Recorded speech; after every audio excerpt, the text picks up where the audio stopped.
目前咧有幾間嘅一個特價房，總價只需要67萬嘅總價就可以上車，並且都係大裝修咁樣俾到你嘅。Hello， 大家好，歡迎嚟到今日好房呢個頻道，又係我主持人俊仔啊。咁今日咧就過到呢個珠海嘅一個斗門區睇下身後呢一個樓盤星河湖山春耀。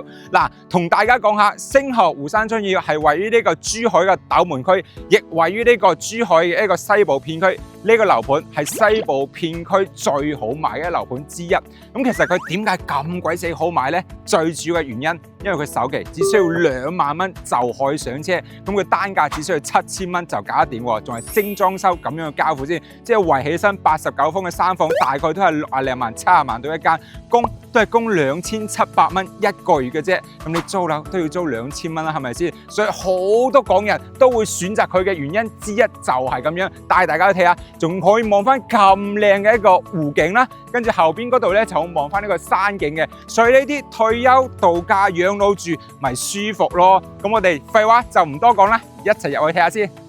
OK 啦，咁而家咧就嚟到售樓部呢個位置啦。咁老規矩，先從呢個區位圖啦，同大家介紹一先。嗱，咁我哋項目名咧係叫做呢個星河嘅一個湖山春曉嘅。咁個位置咧係位於呢個珠海嘅斗門。咁其實咧呢邊咧亦都係屬於珠海嘅一個西部片區嚟嘅。咁項目咧係位於呢個黔西路咧以及呢個珠峰大道一個交匯處嘅。咁最多嘅一個朋友就係咧關心一樣嘢就係點樣翻到去香港嘅？咁佢出行方式咧，無非就2種嘅啫。第一種咧就係坐呢個香港直通巴啦，第二種咧就係自己揸車。我啱啱咧就出咗車從項目出發去到呢個港珠澳大橋咧，係需要40分鐘嘅時間咧，就去到呢個港珠澳大橋。跟住再行翻呢個港珠澳大橋咧，需要50分鐘。所以過關翻到去香港嘅話，就係90分鐘嘅時間啦，就去得到啦。咁行翻呢條乾坤西路，跟住經呢個珠峰大道啦，你要行呢個紅屋大橋啦、珠海大橋啦、香海大橋，咁樣過翻去呢個港珠澳大橋。完全都係冇問題嘅。咁呢個咧就係自己揸車嘅一個出行方式。咁當然啦，呢個項目咧亦都係自帶呢個香港嘅直通巴，即係落樓直接可以坐呢個香港直通巴翻到呢個太子都係冇問題嘅。大概時間咧要需要2粒鐘左右就翻得到去噶啦。咁呢個咧就係點樣去翻香港嘅一個出行方式啦。咁最多人關心嘅一樣嘢就係佢周邊有啲咩嘅商場，有啲咩嘅商業。咁當然呢個項目咧係自帶1.4萬平方米嘅一個商業嘅，咁有部分咧已經係開業㗎啦。咁如果話即係想逛一啲嘅大型嘅商場嘅話，你要去翻呢個萬達嘅廣場啦。咁從項目出發去到呢個萬達廣場咧，大概係15分鐘嘅時間啦，就去得到㗎啦。咁如果你話去華發商都嘅話，大概係20分鐘嘅時間咧就去得到。咁如果你話去翻呢個老城區嘅，即係富華里嘅，或者係呢個即係嗰邊嘅一個華發商都，大概時間咧係需要30分鐘嘅時間啦，就可以去得到㗎啦。咁有啲朋友仔咧就好擔心，即係我平時頭暈身興即係有啲附近咧有啲咩醫院嘅。咁從項目出發10分鐘嘅時間咧就去到呢個津午醫院嘅。咁平時發燒感冒就嚟呢間醫院睇。呢間醫院都係一個3甲醫院嚟嘅。咁呢個咧就大致嘅一個區位圖啦，就同大家介紹到呢度先。咁鏡頭轉翻過呢邊，咁睇下呢個整體個沙盤模型啦，非常之大。咁過翻去嗰邊可以睇睇。咁我上一上基礎嘅一個數據先啦。咁成個項目佔地咧係13萬平方米嘅。咁建築面積去到呢個3到4萬平方米嘅。咁佢咧一共係分5期咁樣去開發嘅。咁佢容積率咧1、2期係2.18，3、4期咧係2.48， 5期咧係1.52嘅。咁成個小區嘅綠化率咧係高達35%嘅，所以居住環境係非常之舒服嘅。咁啱啱亦都提及到呢個1.4萬平方米嘅商業就係呢一塊啦。咁入邊咧會有啲咩文化中心啦、鄰里中心啦、商業啦，以及呢個菜市場，亦都會包含住嘅。咁當然而家唔係全面開業嘅，有部分咧係已經開業嘅。咁呢一邊咧就係2期，2期咧係全部都係已經賣晒㗎啦，並且咧係已經係有部分嘅業主係入住喺度，入住率相對嚟講亦都會比較高。咁而家最主要賣咧就係3期呢一邊。咁同大家講下啦，3期咧係屬於呢個新規4.0嘅住宅，所以佢得房率係相對嚟講係非常之高嘅，並且都係帶呢個精裝修咁樣去交付，以及送呢個全屋嘅家私家電俾到大家嘅。嗱，咁同大家講下啦，1到5棟呢度咧，亦都係基本上賣晒㗎啦。咁當然啦，有部分嘅貨即係有啲尾貨喺度啦。咁而家最主要賣咧就係呢個6棟。6棟嘅價錢咧就相對嚟講會比較貴啲，因為佢係小高層，大家都會睇得出佢價錢咧均價去到呢個11,000蚊左右，又有具體仲要睇翻樓層嘅。咁主推咧就係6棟啦，以及10棟嘅。咁10棟嘅價錢目前最低最平價錢咧就7000幾蚊就可以上車嘅。咁其實呢個項目最大一個優點咧就係個環境靚，以及低首期就可以上車，2萬蚊首期就可以上車，並且係帶裝修俾你，並且總價最平一套大概係60-70萬就可以上車啦。所以咁受港人歡迎嘅原因之一就向呢一度啦。咁我哋就廢話就唔多講，帶大家去睇下呢個樣板房先啦。OK 啦，咁而家咧就嚟到呢個實地嘅一個樣板間呢邊。咁我而家位置咧係位於呢個3期嘅4棟2樓嘅位置。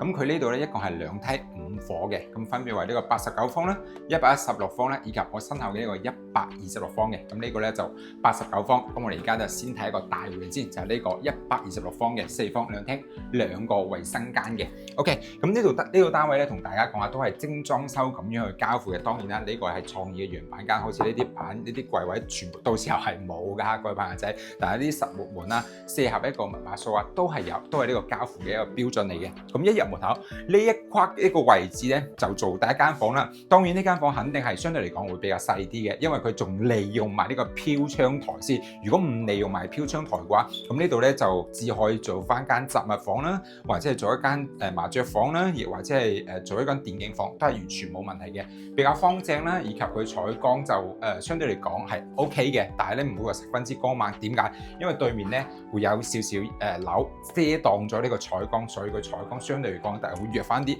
但係個通風效果咧相對嚟講會比較好噶啦。咁大家去感受下呢個咧係新規4.0嘅住宅，所以整體個空間係非常之大嘅。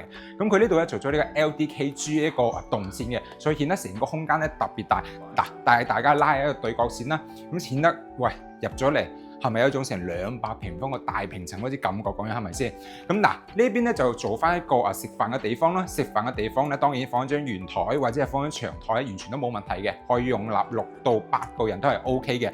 然後呢度咧會做翻一個中島台嘅。咁平時中意煮飯嘅朋友仔咧，即係呢個廚房真係有福啦！即係你中意煮西餐又得，或者係中意煮呢個中餐，完全都冇問題嘅，係咪先？並且咧佢呢個廚房位置係設計成呢個L 型嘅，咁呢啲廚房嘅設計係非常之靈活、非常之人性化嘅，以及佢做咗中島台咗之後嘅話，佢靈活性、可玩性會更加之高嘅。因為呢度到陣時候咧整一隻門，呢度到陣時候整一隻門，即係咁樣拉埋嘅話就會變翻咗一個封閉式廚房。如果拉開咗就個延伸性會更加之大，所以空間感咧係更加之強嘅。咁以及咧廚房位置唯一一個弊點係咩咧？就係呢一個窗啦，因為呢個窗會相對嚟講會細啲，所以顯得成個廚房佢會比較暗咗少少。大家有冇咁樣覺得咧？但係個空間各方面係足嘅，係 OK 嘅，係唔錯嘅。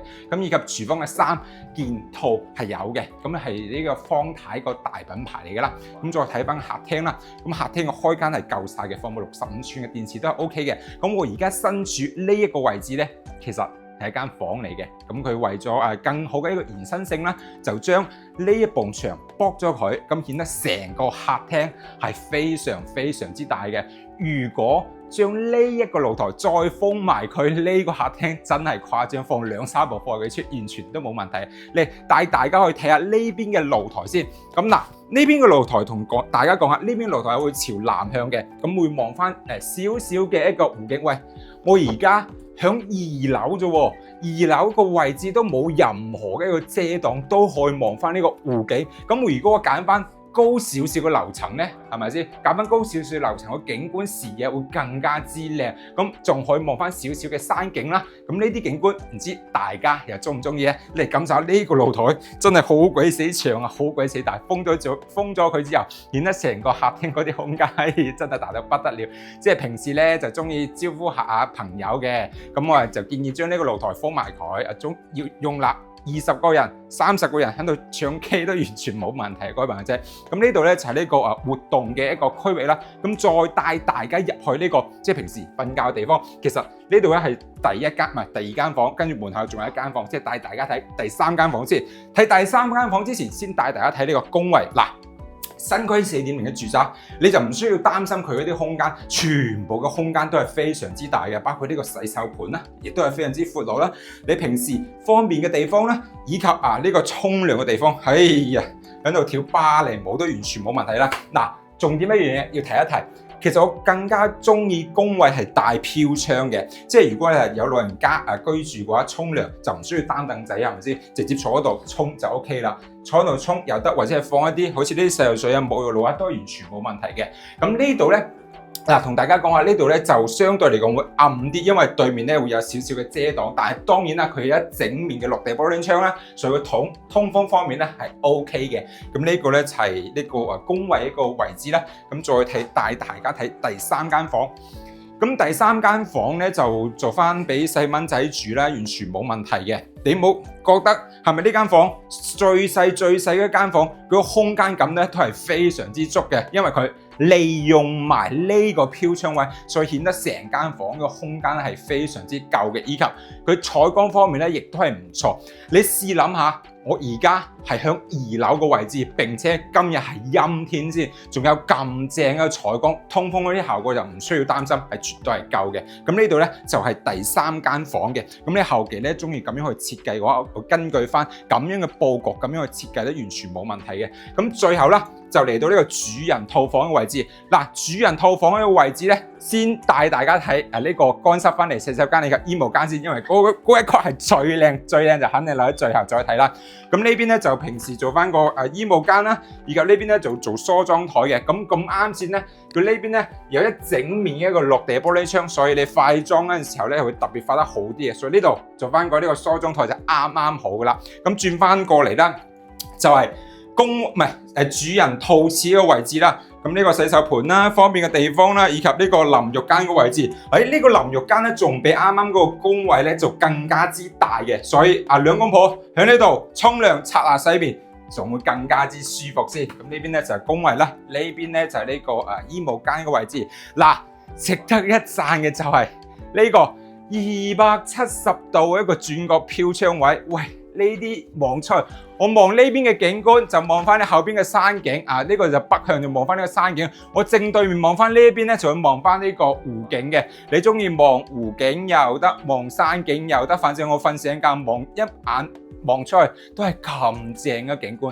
我而家2樓啫，如果係去到10樓或者係去到11、12樓嗰啲景觀，仲更加無敵，仲更加靚。日日瞓醒覺望住咁樣嘅景觀，成個人都精神晒啦。咁呢套單位咧就126方，4房2廳，2個衛生間啫。暫時就先睇到呢度先啦。咁我而家過去隔離個樣板間睇下先。OK 啦，咁而家咧就嚟到呢個隔離嘅樣板間。咁隔離嘅樣板間係89方，做咗3房2廳，2個衛生間嘅。咁同樣咧，先從呢個門口嘅位置同大家介紹起身先啦。呢啲實木門咧都係有嘅，40筆呢個密碼鎖全部都係有嘅。咁但係咧呢一排櫃位咧就係冇噶啦。咁後期咧你中意呢個顏色嘅話，我係中意咁樣去設計嘅話，可以照住佢咁樣去做，都係完全冇問題。當然啦，亦都係會定製嘅。咁睇翻出嚟啦。呢邊咧就係呢個 U 型廚房嘅設計啦。咁平時咧就呢度洗嘢啦，洗完嘢或者呢邊切嘢，或者呢邊切嘢，切完嘢之後咧呢邊就煮嘢噶啦。咁再次同大家講下啦，咁佢嘅交樓標準會有啲乜嘢咧？就係呢個方太嘅一個3件套咧係會有嘅，抽煙機咧、爐灶咧以及消毒碗櫃啦，包括呢啲櫃位啦，以及呢啲鋼琴烤漆呢啲櫃位收納空間咧，全部都係做好晒，都係呢個交付標準嚟噶啦。咁啊廚房咧，其實有一樣嘢值得一讚嘅係啲咩咧？因為佢可以封閉式廚房又得，開放式廚房又得，即係兩隻門一拉埋嘅話，就變咗呢個封閉式廚房。如果拉開咗之後咧，就變咗呢個開放式廚房。開放式廚房有一樣嘢好處咧，即係會有一個叫做延伸性，即係顯得成個空間咧會特別大嘅。咁呢邊咧就平時你食飯嘅地方啦，你放張圓台或者放好似咁樣嘅 design 咧，就會相對嚟講會合理啲。如果係放圓台嘅話，就會塞住呢條嘅過道啦，就建議就咁樣嘅設計，可以容納4、5、6個人都完全咧都係冇問題嘅。放一張長長地嘅一個台放喺度。嗱，同大家講下呢個咧就係89方嘅一個戶型啦。咁佢其實咧就係呢個餐廳一體化，但係咧佢有所變動嘅。變動之處係咩咧？我身處呢一個位置原本咧係第一間房嚟嘅，但係咧佢將呢個牆剝咗之後，所以顯得成個客廳個開間係非常之大嘅。你試諗下89方有咁樣嘅開間嘅客廳俾到你係少之又少嘅。我個人咧就偏向於咁樣去設計，即係譬如話你兩公婆住嘅，或者係兩公婆帶個小朋友住嘅話，就唔需要咁多房啊，係咪先？就2間房就得㗎啦。咁利用呢一間房做埋個客廳，就顯得成個空間感咧係十分之大嘅。然後咧再睇翻出嚟露台個位置啦。嗱，同大家講露台個位置呢邊咧就會望翻呢個園林嘅一個景觀啦，就會朝東向嘅。咁呢邊咧就已經係全部都係做好晒㗎啦。咁對面咧仲有樓起緊。咁相對嚟講，景觀方面咧係視野會差翻少少，但係咧都可以望少少嘅一個湖景啊，俾到大家嘅。起好咗之後咧，相對嚟講會更加之靚啦。咁其實呢個產品咧，亦都係算呢個新規4.0一個產品，所以相對嚟講個得房率亦都會比較高嘅。咁呢邊咧就係呢個活動嘅一個區域啦。再睇翻出去就睇下呢個休息嘅區域。咁呢一邊咧，就呢個洗手間呢個位置啦，咁做咗呢個3段式。咁呢邊咧就洗手盤啦，咁呢度咧就呢個收納空間啦，就方便嘅地方啦。咁呢度咧就呢個叫做淋浴間，淋浴間咧會做過呢個長條型嘅，咁佢就冇飄窗一個唔好嘅地方咧就冇得坐啦，或者冇得放雜物嘅，但係佢整體空間係夠嘅。但係唯一一樣嘢，有冇感覺到呢間工位相對嚟講好黑啊？係咪先？點解？因為佢就得呢一塊細地嘅一個叫做採光面，所以相對嚟講呢個工位嘅採光係比較差啲，以及佢個通風效果肯定係都係差啲嘅。所以呢個工位空間係夠嘅，但係採光啊、通風效果係要扣下分先得嘅。咁呢度再褪翻出嚟啦。咁其實算係第一間房啦，因為啱啱嗰間房咧係駁通咗做咗客廳嘅。咁呢度係算第一間房。第一間房咧會做翻個細蚊仔住啊，或者係如果係兩公婆嘅話，就將呢間房做客房，或者做雜物房，或者做電競房，或者做公共室，完全都冇問題嘅。咁呢個空間咧就方正啦，並且個採光面咧亦都係比較大噶啦。咁呢度咧會望翻呢個圍合式嘅園林啦。咁呢邊咧就會朝東向俾到大家嘅。咁呢度咧就係第一間房啦。咁再褪翻出嚟啦，就睇主人套房啦。主人套房真係靚到冇朋友，嗰邊咧真係好靚嘅。不過咧就等下先帶大家去睇啦。咁先帶大家去睇呢個公衛先，唔係呢個主人套廁嘅衛生間先。咁當然啦，呢個每日你做翻個呢個智能馬桶啦，完全冇問題。然後有一整排嘅，睇到未？一整排嘅洗手池啦。然後呢一塊咧，你可以做呢個叫做收納空間啦，完全都係 OK 嘅。並且佢呢度仲做埋內角，內角好處咧就係相對嚟講搞衛生咧會比較方便啲。咁同樣啦，咁呢個工位咧就係都係做翻個長條型嘅，佢冇飄窗。後期嘅話，你要麼就喺呢度加一啲嘅叫做架去放一啲洗頭水沐浴露，要麼就喺嗰邊去加睇點樣設計。咁呢度咧仲會有一個窗嘅，咁相對嚟講個採光啦、通風效果亦都 OK。然後呢一邊望翻出去咧，仲可以望翻呢個少少啲嘅樂園景嘅。係啦，咁呢度咧就係主人套房嘅一個叫做衛生間啦。咁最後咧再睇下你平時瞓覺嘅地方啦。咁呢邊咧就建議好似佢咁樣一個設計啦，做咗叫做嵌入式嘅一個衣櫃。做咗嵌入式嘅衣櫃咧，相對嚟講即係會利用率會更加之高，即係冇咁壓嘅。咁整排櫃位唔知你哋夠唔夠咧？如果覺得唔夠嘅話，就將啱啱第一間房駁埋佢，成個主人套房可大到不得了。一個衣帽間，一個瞓覺嘅地方，再加到一個沖涼，即係方便嘅一個衛生間，可以真係成個空間感係特別大嘅。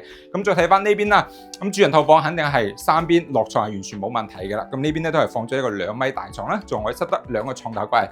重點嚟啦，就係呢個270度一個轉角飄窗位，270度轉角飄窗位唔需要多講啦，係咪先？佢嘅採光啊、通風效果肯定係絕對咧都係一流喎。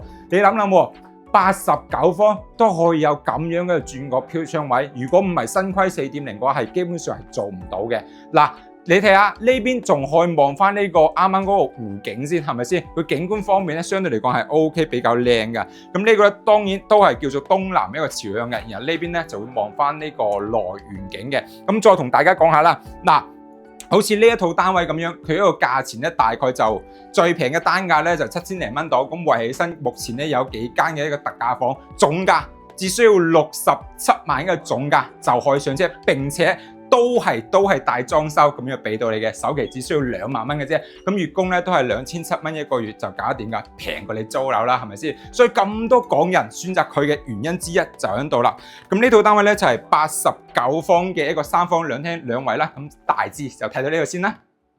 OK 啦，樓盤咧大家都已經睇完㗎啦。咁其實對於樓盤咧，我相信大家都有一定嘅了解啦。咁大家睇到未啊？呢邊咧就係二期嘅，二期咧全部都係已經交咗樓㗎啦，並且咧已經有人入住喺度，入住咧係非常非常之高㗎。咁而家咧賣緊咧就係我身後呢個3期呢一度啦。咁大家咧可以留意翻，其實呢個樓盤點解咁多本地人啊，或者係咁多港澳嘅朋友選擇呢度？最主要嘅原因，因為佢低門檻就可以上車，好似而家目前賣緊89方嗰個戶型咁樣，最低最平嗰套67萬就搞得掂㗎啦。首期只需要2萬蚊，即係貸款貸65萬。我啱啱計咗計，佢月供都係2700蚊一個月就 OK， 並且仲係大裝修，並且仲送你全屋家私電器先，真正可以實現得到拎包就可以入住。大家你睇下。即係喺度住，可以望翻咁靚嘅一個山景，所以佢空氣質量咧，亦都係非常之高嘅。正前方咧就可以望翻呢個湖景嘅。咁你退休養老，咪買呢啲地方住起身，咪舒服咯。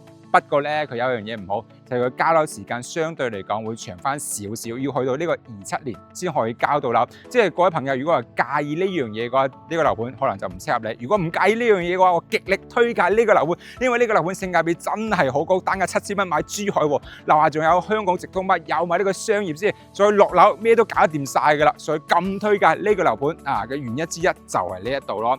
咁嗱，今期嘅視頻啦就到呢度㗎啦。如果各位朋友仔咧，中意我身後呢個樓盤咧，就喳林私信我啦。咁我咧亦都係整理咗份資料包，將呢份資料包發到你手頭上都完全冇問題嘅。或者你中意呢條片嘅，記得俾個 like 或者係訂閱一下。感謝各位朋友仔嘅支持啦。咁我哋下期再見，拜拜。